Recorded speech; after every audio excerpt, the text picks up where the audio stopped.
एक तो 48 सीट में से लोकसभा की एक भी सीट मुसलमानों को दी नहीं गई। उस वक्त हम लोगों ने कोई कंप्लेन वगैरह नहीं की, क्योंकि मोदी जी को हटाना ये सबसे बड़ी बात हमारे लिए थी और वो लोगों ने किया।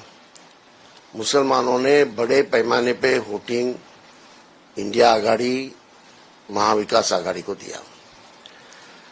अभी ऐसा है कि ऑल इंडिया लेवल पे देखेंगे तो मुसलमानों की तादाद 14.5% से आगे है। इसका मतलब ऐसा है 79 सीटें मुसलमानों की होनी चाहिए। वो तो नहीं है। इंदिरा जी जब पुनः सत्ता पे आई 1980 में, तो 49 सीटें मुसलमान एमपीज थे। आज उनकी तादाद खाली 24 हो गई है।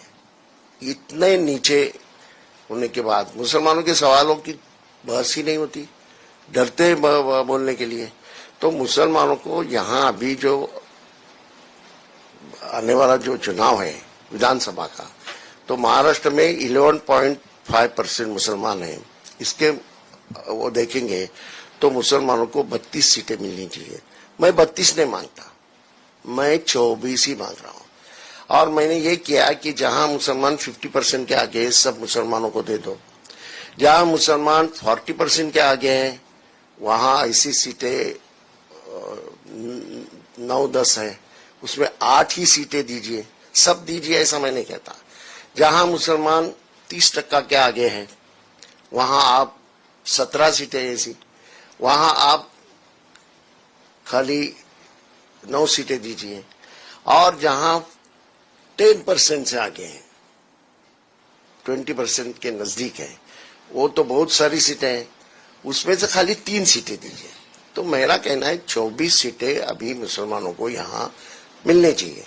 लेकिन ये खाली कांग्रेस की बात नहीं है, ये इंडिया आघाड़ी यानी महाविकास आघाड़ी के सारे जो दल हैं, सब लोगों ने मिलके यहाँ 24 सीटें मुसलमानों को देनी चाहिए, ऐसा मेरा कहना है।